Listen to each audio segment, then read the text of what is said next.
Y recibimos ya, no sé cómo se habrá quedado nuestro primer invitado. Arrancamos la semana, como siempre, con nuestra sección de divulgación médica y sanitaria. Y recibimos con un fuerte aplauso al doctor Fernando Navarro. Muy buenas, bienvenido. Bien, muchas gracias. Muchas gracias. ¿Cómo ha pasado el fin de semana? Bien, la verdad que bien, descansar. Este fin de semana he descansado bastante, a diferencia de otros que hago más cosas, pero en fin, alguno toca descansar. Es que alguna vez lo contamos, muchas no, pero el doctor aprovecha el fin de semana, que muchos nos lo tomamos de descanso. No. Fernando deja lo que es la actividad en la clínica, pero hacemos otras. Muchas cosas. Esta semana ha sido más de relax. Más. También le digo que en días de mucho calor casi es mejor según qué actividades físicas. Bueno ser prudente, porque si no están las deshidrataciones. Bien, pues hoy vamos a dar visibilidad a un tema que yo creo que es muy importante, no lo hemos tocado aquí, y es muy importante sobre todo para los padres y para los padres que tienen adolescentes, pero en fin, y para el público en general, que son los trastornos de la conducta alimentaria. Que muchos estarán pensando, bueno, pues eso es la gente que no sabe comer. Bueno, pues también, pero eso no es un trastorno, eso es no saber comer. Pero el trastorno de la conducta alimentaria son unos trastornos que es una mezcla de enfermedad psiquiátrica y de enfermedad orgánica, y que en muchos casos, en algunos, puede llevar a la muerte. Entonces, fíjate que yo tuve un caso muy grave que se dio, era de anorexia, que se dio en un chico. Normalmente la anorexia se da más en mujeres. Bien, los trastornos de la conducta alimentaria fundamentalmente son dos, hay tres, pero fundamentalmente son dos, que es la anorexia, llamada anorexia nerviosa, y la bulimia.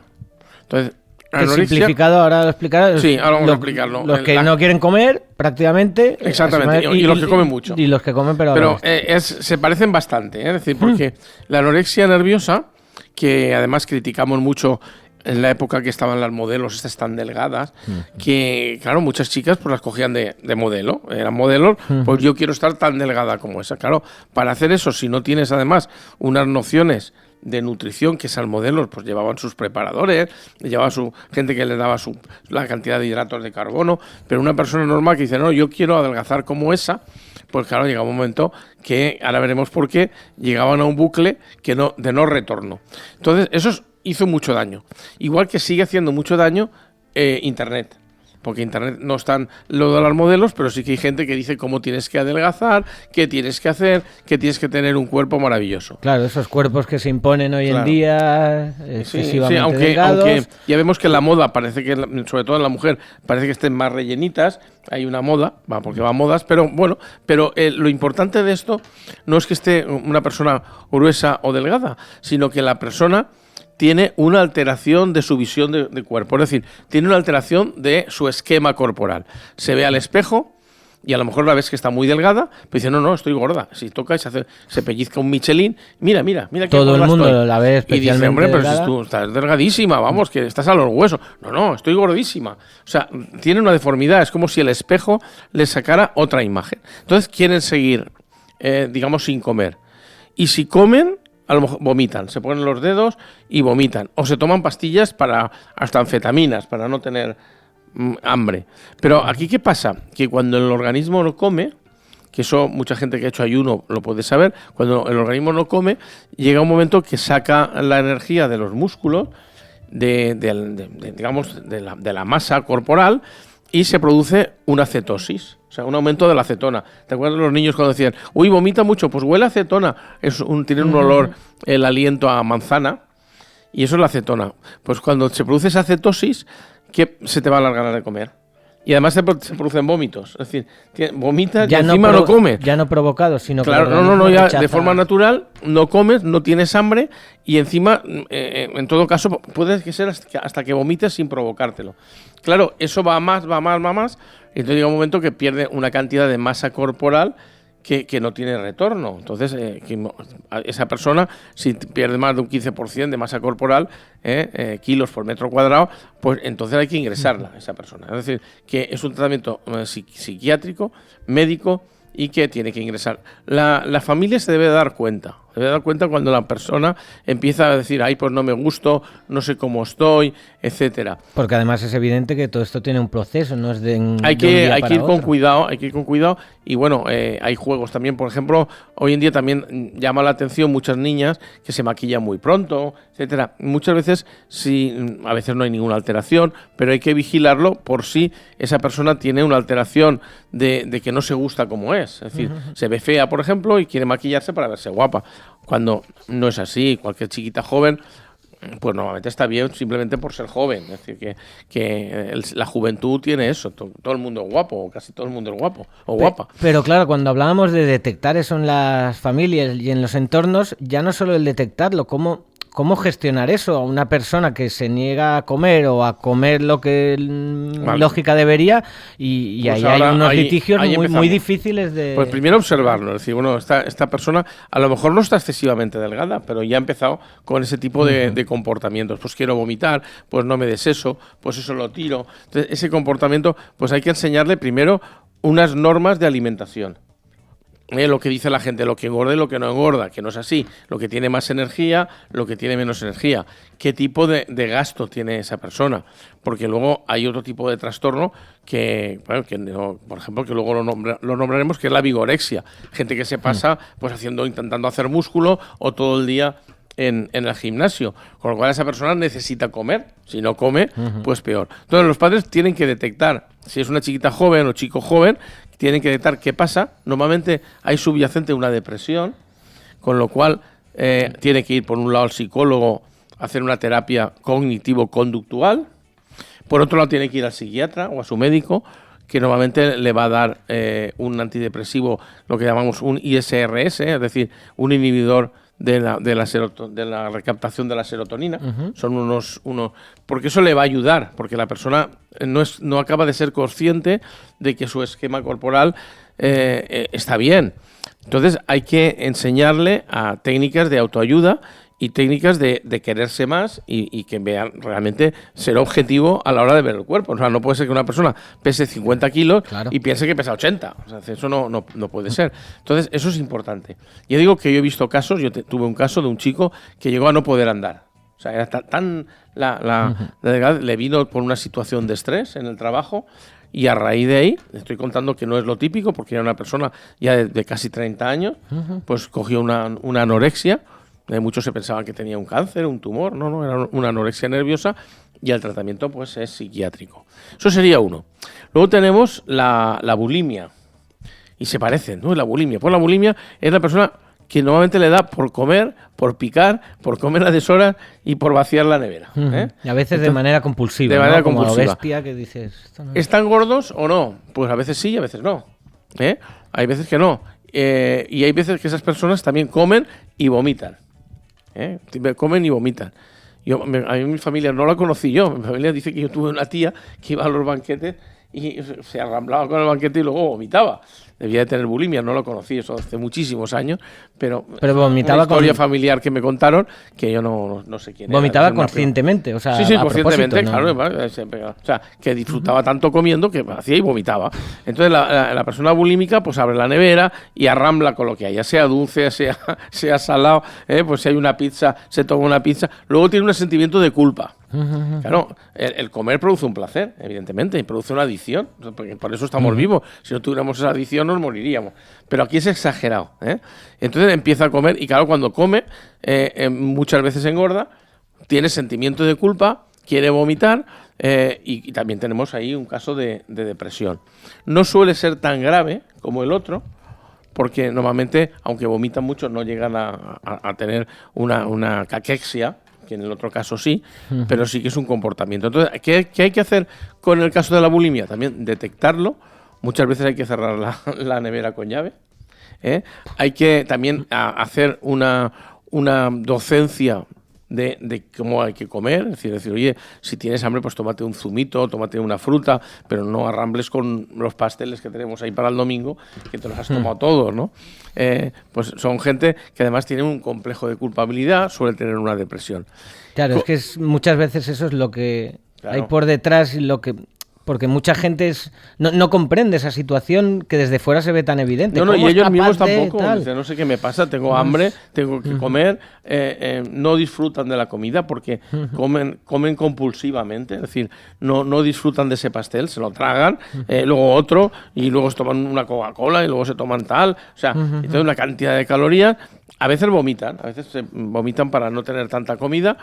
También se produce una dilatación del estómago, con lo cual tienen tendencia a comer más. O sea, aquí es lo contrario, cada vez tienen tendencia a comer más. Cuando el cuerpo lo alimentas en exceso, también se acostumbra a que... Pero claro, aquí el fondo está, digamos, una alteración de la psique, una alteración de no estar a gusto con esa persona. Y bueno, pues eso también en Internet también lo favorece. Es decir, que también te dicen cómo vomitar, que eso comas lo que te dé la gana, que te pongan los dedos, etcétera, etcétera. Entonces, claro, que ya no hablamos ni de dietas milagrosas ni falsas. Es que hay gente que desde webs incentiva esas conductas. Yo, además, este fin de semana he visto incluso 2 o 3... digamos, estos que hay de TikTok, de algunos supuestos médicos, que lo dudo, con las dietas esas de acetona, de cetósica, que yo las veo una barbaridad, pero te las ponen ahí y la gente las hace, con lo cual sobrecarga el riñón, sobrecarga, que es todo a base de proteínas, que es otra historia. Muchas veces va unido al tema de los gimnasios.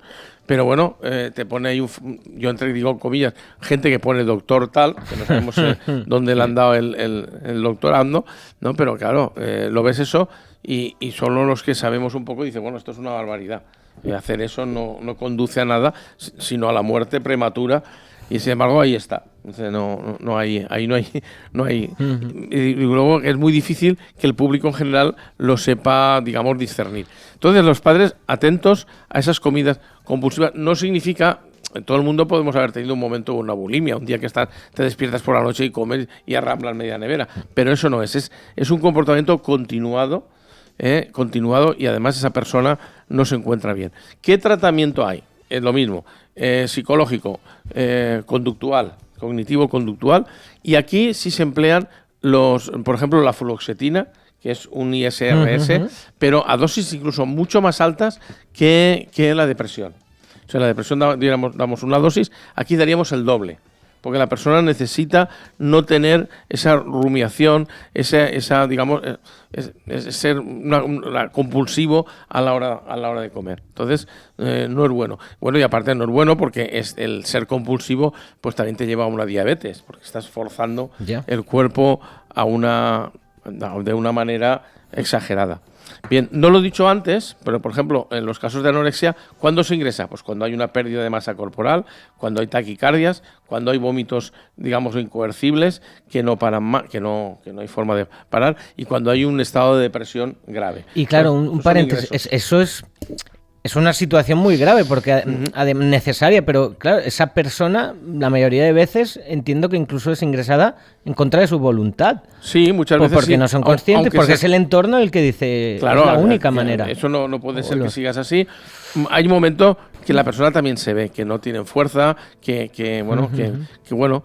dice, no, están excesivamente delgadas, se siguen...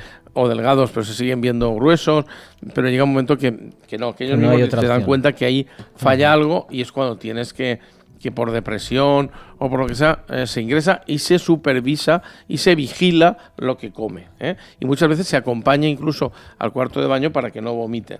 Fíjate, o sea, que se llega a esos extremos. Y luego tenemos otro tema que, hombre, también es de la conducta alimentaria, pero está unida a otras cosas como es la vigorexia, ¿no?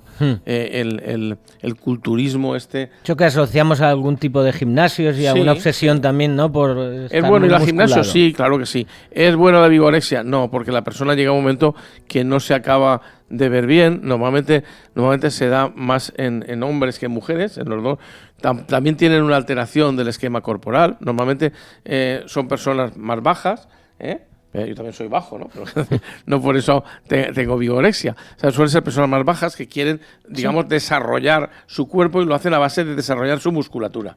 Entonces son las personas que tienen esa musculatura exagerada que solemos ver en verano, que van un bañador tipo tanga por ahí exhibiendo los músculos. Pero que casi no pueden andar. Llevan los brazos separados, las piernas separadas, porque casi no pueden andar. Y claro, eso hay que diferenciarlo mucho. El culturismo profesional, tú que sabes mucho de deporte, una cosa es el culturismo profesional y otra cosa es que la gente se haga culturista. Entonces, si no eres un profesional del culturismo, que a fin de cuentas no es, podemos decir que no es deportivo, porque es una exhibición del cuerpo y no tiene nada que ver con la halterofilia, que son los levantadores de pesas. Que están supervisados. Claro, yo a los chicos les ponía un poco de ejemplo. Hombre, un levantador de pesas no tiene esos músculos que tiene un culturista y, sin embargo, levanta muchísimo más peso. Porque además la vigorexia produce una atrofia muscular, es decir, produce un aumento de músculo, pero una atrofia de fuerza. Es decir, no tengas miedo nunca, además te lo digo claramente, cuando tengas algún amigo o compañero que dice, oye, vamos a hacer un pulso, y él tenga un músculo así de gordo, no precisamente no tengas miedo a hacerle un pulso que seguramente le ganas, porque no tienen esa potencia que tienen ni un boxeador, ni una persona de halterofilia, ni siquiera un futbolista. O sea, estéticamente tienen como unos músculos muy desarrollados, pero no claro, si no es tú a ti que te gusta el fútbol y eres un experto en fútbol, si no, los futbolistas harían un culturismo de piernas y saldrían con unas piernas enormes. No, tienen unas piernas musculosas, pero no es ninguna exageración. O tienen y otros deportes, o uno de baloncesto, que son los que más parece. En Estados Unidos es que hay, en el baloncesto es más de exhibición, y sí que hay algunos que hacen digamos, algo de culturismo. Hay mucho trabajo y los ven más, pero no tiene nada que ver con el fútbol, con el baloncesto europeo, que esos tienen una muy buena musculatura, pero no tienen esa exageración. Entonces, aquí tenemos la anorexia, la bulimia y la vigorexia. 3 enfermedades, y digo enfermedades, que en la casa se tienen que dar cuenta, tienen que vigilarla y tienen que llevar al médico cuando eso ocurre, porque eso, ya digo, lleva unas depresiones muy fuertes. Un par de cuestiones muy rápidas que nos quedamos casi sin tiempo. La vigorexia, claro, ¿qué peligros tiene consigo? Porque muchas veces, hablamos claramente, viene aparte de un trabajo excesivo de musculación con algunas... Tiene muchos problemas. Vamos, que se ingiere determinadas sustancias también. Bueno, aparte, fíjate que no las he nombrado, aparte que pueden estar tomando sustancias como hormonas, como testosterona. Pues, por ejemplo, la testosterona en los hombres, si tú te pones testosterona, aumentarán los músculos, pero bueno, te vas a quedar con unos testículos que van a ser 2 olivas. Así de claro, es decir, te vas a quedar una atrofia testicular, incluso una impotencia. Luego vas a necesitar dosis de testosterona para tener una función normal. Y así te diría más cosas. Pero ya no solo eso, incluso sin ponerte nada, el exceso de proteínas va a hacer que se sobrecargue el hígado y que se sobrecargue el riñón. Entonces es bastante normal en la consulta ver gente que tiene casi como una hepatitis, las transaminases muy altas, y digo, oye, ¿estás tomando mucha? Sí, yo tomo, 4 huevos al día y 3 chuletas y tomo, y además me he comprado unos polvos de proteínas que me han dicho en el gimnasio. Claro, todo eso el organismo no lo puede metabolizar bien y el riñón menos. Entonces la urea sube, el ácido úrico sube, con lo cual te pueden subir dolores. Eso es muy importante. Y el rendimiento muscular baja, curiosamente.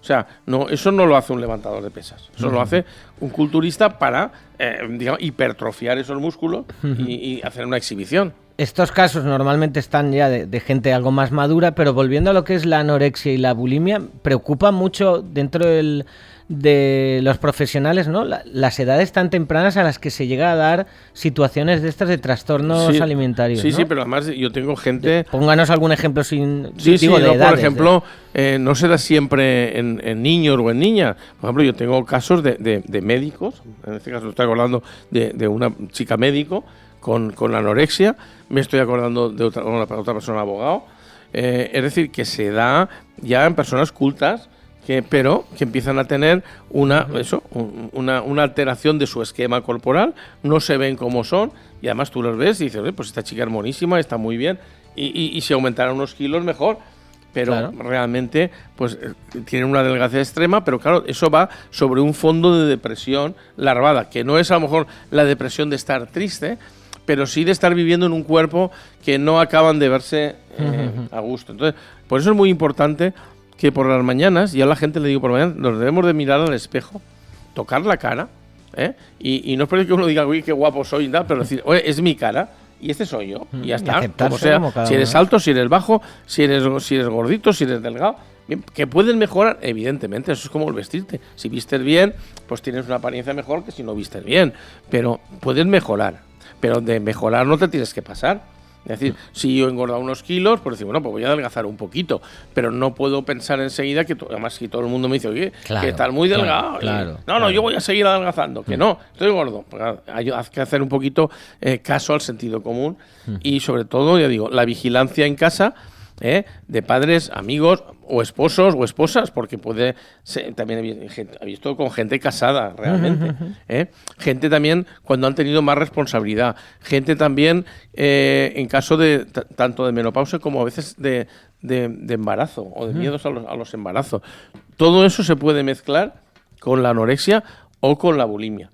Personas, por ejemplo, que tienen, no sé, si tienen un problema laboral o están en el paro, pues tienen una tendencia a lo mejor a la bulimia. Es una forma, digamos, de tener una especie de placer constante. Porque dicen, no, yo siento placer comiendo. Sustitutivo de... Pero llega un momento que eso es una enfermedad. Pues muy interesante y muy importante, como hacemos siempre, traer aquí temas que muchas veces son tabú o por desconocimiento, porque no es agradable dentro de un entorno familiar exponer estas situaciones y algo que muchas veces se lleva demasiado adentro y poco... Hay que sensibilizar a la sociedad, que eso está ahí, y bueno, y en algunos casos, no siempre, pero en algunos casos ha llevado al suicidio. Entonces es importante. Pues doctor Fernando Navarro, que no lo hemos dicho hoy, secretario autonómico de la Sociedad Española de Médicos Generales y de Familia, que están siempre muy pendientes todos de sus podcasts. Lo oyen en Madrid, nos ven en Madrid. Pues también. Claro que sí. Desde aquí un saludo para nuestros muy bien. Oyentes y televidentes muy también. Bien. A todos, nos vemos pues. Muchas gracias, Fernando. A vosotros. Seguimos. Clininav es tu clínica en Valencia. En Clininav trabajamos con todas las compañías de seguros de salud, con la especialidad médica que necesites y ahora también con odontología y cirugía oral. Clininav es Clínica Navarro, la de toda la vida. Más de 30 años de experiencia en medicina nos avalan. Clininav es tu clínica en Valencia, en Avenida del Oeste 46 y en Burjasot, en calle Colón 10 Bajo. Clininav.